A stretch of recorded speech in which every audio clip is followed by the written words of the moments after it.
Hürmetli kitap anlıqçılar, huzurunlarda Jallat Xenim namlıq tarihi romanının davamı. 5. Melike Şemşibanu Ağçı'dan harduq sorap selinğan şahane dastıxan Ordu Beğideki Lalazar ravaqta hazırlandı. Sultan Abdullah Han olahidi hürmet köstüp Şemşibanu Melike bilen 10 yaşlıq kızı Melike Möhtərəm Xenimға 10 yenidən orun bəgən idi. Xanның sol tərəfində çoğ xanışdan tatıb 4-cü xanışqıca tərtib boyunca orun erişdi. Başqa əmirlərmü ağıççıları bilən özürgü münasib joydan orun erişdi.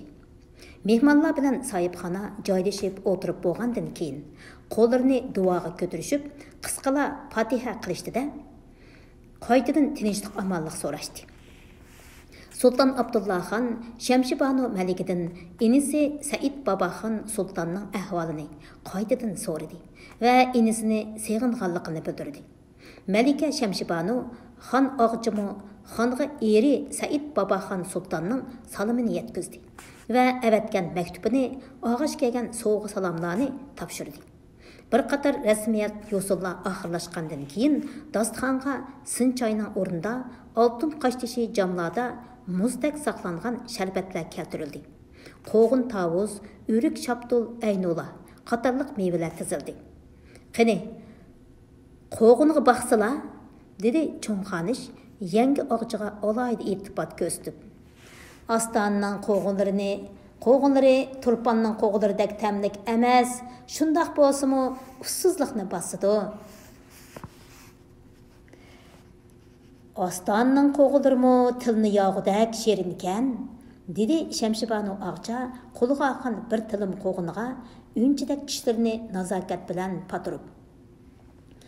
"Ta'mi turpanning qo'g'inlariga yetmaydi", dedi Sultan Abdullah Han so'z qistirib.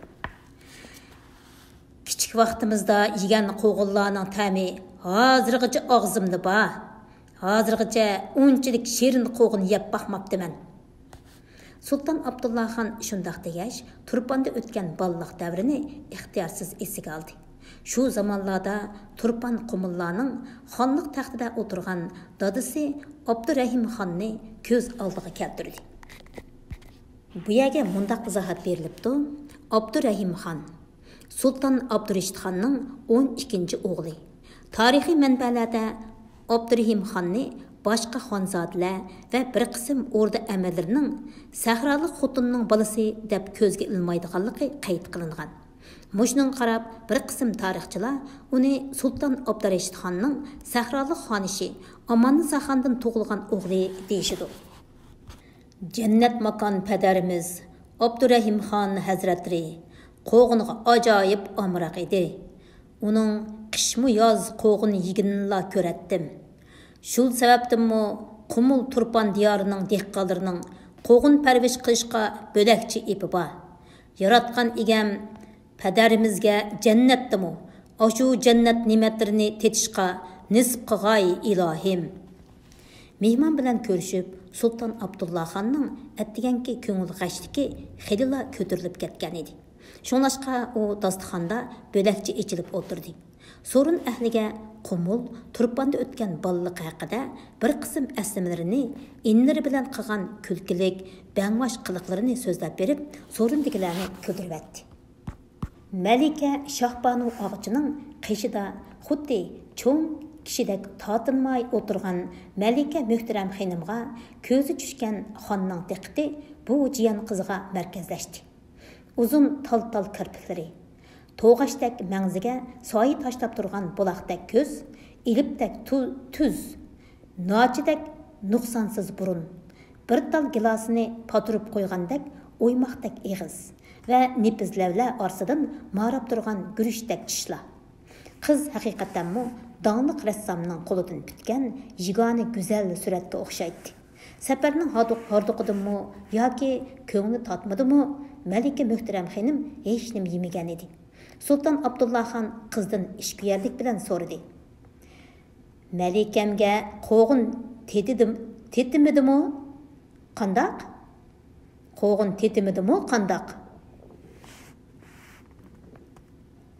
Malika Möhtərəm Xenim xonga qarab tatliqqina kuldi-da татынмайла жауап берді.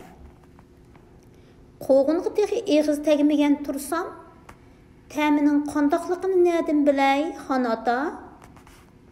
Әмзә тетіпіқің мәликем? Мәлике алдыдaki bir kasa көкчені işarə qılıb cavab verdi. Uyup yey desem piçaq yo'q.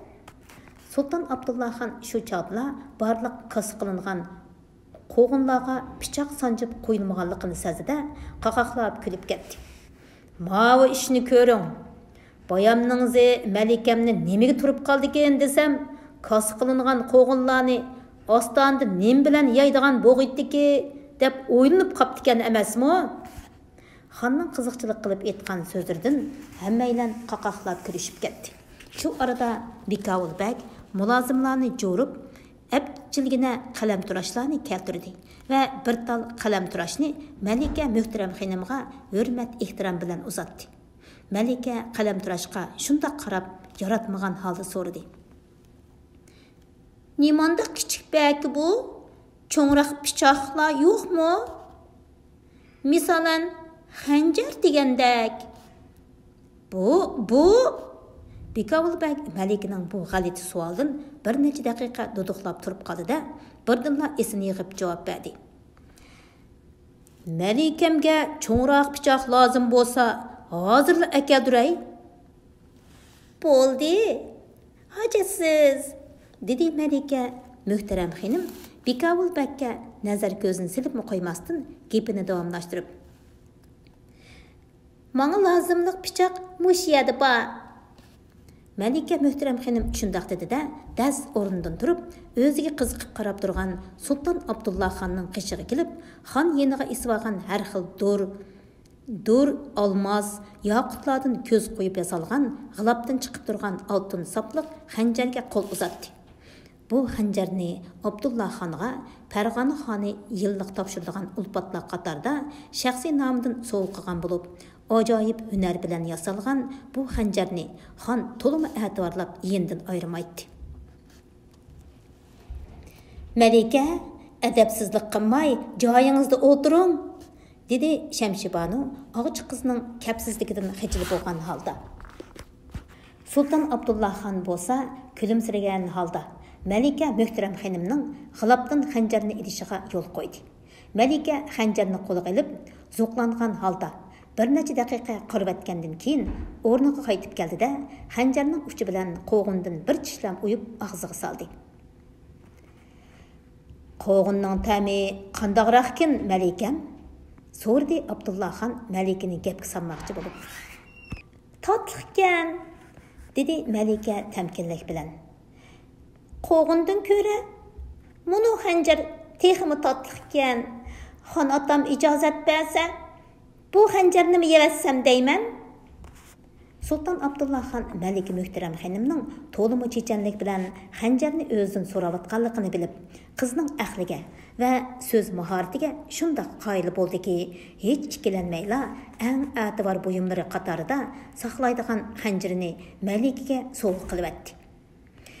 Malikamga ijozat, dedi Abdullah Xon oltin to'qliq kameriga isvagan g'ilobni yeshib olib Malikaga tanglab turib. Eling, Malikam, ul xanjarni munu g'ilobga silib saqlab, oldirmay yebilang. Xon bilan Malika o'tirisida yuz bergan bu so'z o'yindan so'rindikilar hozirlanib kulishdi. Malika xonning oldiga kelib, g'ilobni ikki qo'llab tavazzu bilan egilib turib oldi-da, xanjarni g'ilobga silib, g'ilobning beg'ini qoshtishi kameriga o'tkazib, yeniga esib oldi. Xon otamning iltifotiga hech qalla, bu xanjar vaqti kelganda saltantimizning dushmanlarining ko'krigiga ajal tig'i bo'lib urilg'ay. Teşekkür, dedi Sultan Abdullah Xon hayajonlanib. Aql farostingiz, g'ayrat shijoatingizga barakalloh Malikam. Yeshingiz kichik bo'lsa-mu, jasoratingiz ziyoda ekan. Inim Said Boboxon Sultan sizni qiz bola deb o'tirmay, himmatlik qilib tarbiyalagan o'xshaydi. Bahodir Malik bo'g'aysiz. Sultan olilari to'liq royiq beqib erki ko'ndirib qo'ydi. dedi Мәлике Шәмшибану Ağca Sultan Abdullah xanға ehtiram bildirib. Немешқікен таң, Мәликенің таң деметлері кәшті тікеш, қончақ, taş termek oynashqa amraqqa. Мәликем болса, yaraqqa amraq. Xanjar pichoqqa alohida ishtiyoqi bor. Turpandagi hujrasida yig'ib saqlagan xanjarlari 30 dan oshidi. Texi jonbozlikqa zo'qmanlikini demayla. Nima? Jonbozlikqimi zo'qi bormi Мәликенің? Dedi cho'ng xonish ham hayron bo'lgan, ham yaratmagan bir xil tarzda. Hammaylarni anglasin degandek ovozni unliroq chiqarishga tirishib. Shundoq Shahbanu alilari, dedi Malika Shamshibanu Ağca cho'ng xonishga qarab. Malika o'qiya etish, nayzi qilish o'yinchishda xil mahorat egalari. Мәлике Мөхтәрәм ханымның мәликеләргә ят бу хәвесini яратмаган чоң ханыш чандырмай тумышкыны ушлады. Ләкин бу җавап Абдулла ханны техимы бәй кызыктырды. Шундакмы техи? Ундак булса Мәликәм белән киләр хәптә биллә оғы чыккач, мартыны көрүп баксам кандак булыр? Әмсә вәдиләре вәдә, ханата? Dedi Malika Möhtərəm xanım çaqqanlıq bilan. Şu arada Sultan Abdullah xanның qışığı kelgan Bekavul bəgning quluqiga bir nimalarni kusturladi. Bekavul bəg quluqiga bir nimalarni kusuldadi. Əmirlər saqlab tursun, mən hazırla chiqaman, dedi Abdullah xan Bekavul bəgə və Malika Şəmşibanu Ağçığa qarab özri etdi. Kelin Ağçı xanımğa köprək həmrah bolanmaydigan boldum. Bugün bir qancha satqın əmirlərni cazalab, rəiyyətə ibrat qıldırmaqçıdım. Mən orduğa çıxay. Yəni başqa günü mülaqatda bolamız. Xan atam bilan birga barsam bolamdı? Dedi Malika Möhtərəm xanım, menişqa təmşəlgən xanның aldın tosub. O degan tamasha ko'rdigan so'rin emas, Malikam, dedi cho'ng xonish xonning javobini kutmasdilla Malikaga qarab. Qatligohga qiz bola basi bo'lmaydi. U yerga berib qo'rqib ketib, og'rib qolmaslar yana. Bu yerdagi qatligoh degani Registon debmi atiladi, kolla kesadigan maydon deydi. Qo'rqmayman, dedi Malika qat'iylik bilan. Men Turpandimi padarim Said Babaxon olilarining qatligohiga ishtirok qilganman. Billa berib xon atamning ul satqunlarni jazolig'ini o'z ko'zim bilan ko'rgim bor. Qilichidan qon tomdirishni bilgan kishi ondan yurt so'raya oladi. Shundaqmi xon ata? Malikaning yeshig'i mos kelmagan holda so'rgan bu savoli Sultan Abdullah xonnimi, xonishlarnimi va boshqa so'rin ahlinimi hayron qoldirdi. 6. Ostanning kun chiqish tarafidagi cho'nqur yorliqning leviga joylashgan qatligoh odam dengiziga aylangan edi. Chambarchas bog'langan 8 nafar satqun yorning leviga qatori tizlantirib o'tirg'izib qo'yilgan edi. Qilishlarini yalang'ochlagan yasovullar qadamda bir pay shakllik sap tuzib davrab turgan xalqni o'tkazmay jazo maydonini muhofazat qilib turadi. Qatligohning kun petish tarafidagi bir gaz egizlikda ko'tirib yasalgan shohona lapasning soyasida Sultan Abdullah xon alamdor amirlarning o'ttirsida otliq holatda hayvi bilan turadi. Beshidagi shohona do'bulg'isining oltin qubbalari quyosh nurida ko'zni qamashtiradi. Uchisidagi savutga bezak o'rinda tutilgan turli javohiratlar yulduzdek chaqnaydi. Altın to'qliq kameriga tangdoshsiz huquq, kuch qudratning simvoli bo'lgan olmos sapliq zulfiqori isig'liq edi. Boshqa amirlarmi jang kiyimi kiyishib olgan bo'lib, qatligoh ba'ayni jang maydoniga o'xshab qolgan edi. Sultan Abdullah xonning o'ng yonida tum qara oyg'irga minib olgan Malika Möhtərəm xonimmi beshig'i do'pilg'a, uchisiga savut kiyib olgan bo'lib, texi boyla Abdullah xondan so'rab ilib olgan oltin sapliq xanjirini kameriga esib olgan edi. u at ustida to'limi jasur ko'rinadi. Turpandan og'ash kelgan o'qiyasini yeniga esib olgan bo'lib, sag'risiga tushib turgan naqshliq kun o'qdanla liq o'qqachlangan. O'qdanga liq o'qqachlangan edi. Jazo divanining amri xonning ijozatidan ilib, Jakarchini xon yorliqini jakolashga buyurdi.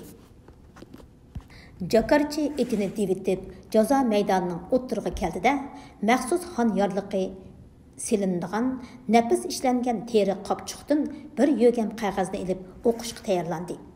Uningcha Jakarchining yordamchisi qo'lidagi mis tevilbazni bir necha qitim chaldi-da, koni yirtilib ketgudak vaqirab, xalqni tartibga jo'nidi.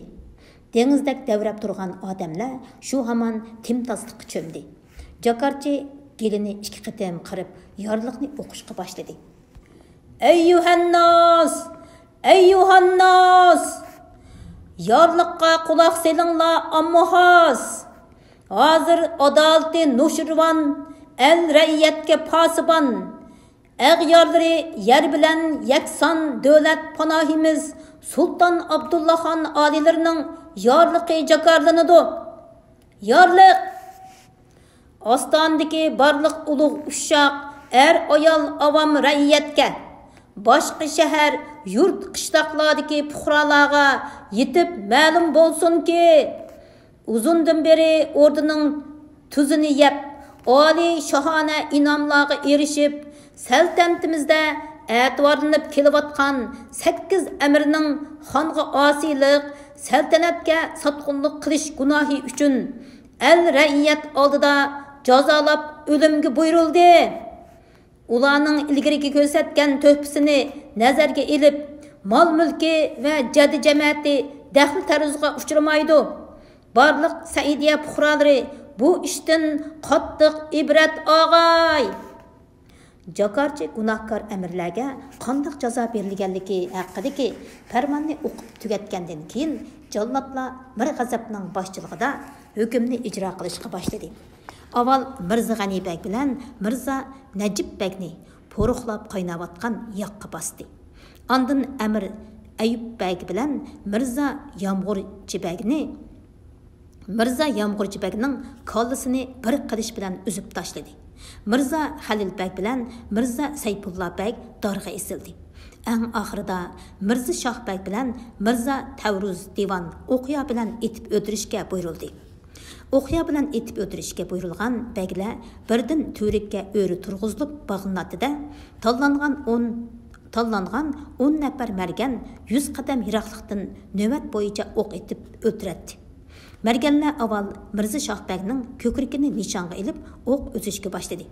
Shu an Sultan Abdullaxonning yonida turib tomosha qilayotgan Malika Muhtaram xonimning tirnoqlariga tujiblab xini yiqilgan nozik barmoqlari bo'yniq esib olgan o'qyaga yugurdi.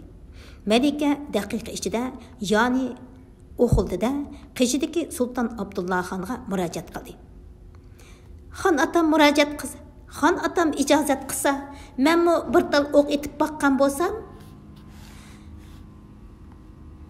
Xon Malika Muhtaram xonimning nozik barmoqlari mahkam tutib turgan, nafis yasalgan o'qiyaga havas bilan qarab qo'yib, rozimanlik bilan boshlanish deb ijozat berdi. Ehtiyot qiling Malikam, dedi Abdullaxon yoning kirchini tortib Malika Muhtaram xonimni ogohlantirib. O'qingiz nishonga tegmay, begunoh raiyatni zaxmlantirib qo'ymasin. Malika o'zining o'qiya etish mahoratiga Abdullaxonning ancha ishonch qilolmayotganligini sezib, ham ranjidi, ham mahoratini bir ko'zitib qo'ymoqchi bo'ldi-da, ostinqi livini mahkam tishlagunicha o'qlangan yoning kirchini tortib, to'lin holatga keltirdi-da, nishonni qoriga ilib turib, kirchini qo'yibdi. Shu hamon to'rikka mixlangan Mirza Tavarruz divan echinishliq dod faryod ko'tardi. Malikaning otgan o'qi uning dal o'ng ko'ziga berib qadalgan edi. Barakalloh Malikam, haqiqatan margankansiz, dedi Sultan Abdullaxon Malikaning mahoratiga opirin o'qib. Opirin! Katta mahorat! Boshqa amirlarmi xonga agishib Malika Muhtaram xonimni maqtab ketishdi. Maqtaş sadalari көміліп ketken Мәлике hayacanlangan halda o'qdandan yana bir tal o'q oldi-da, o'qni yog'i silib, kirchini kuchab tatqanicha Mirza Navruz divanning so'l ko'zini nishonga oldi.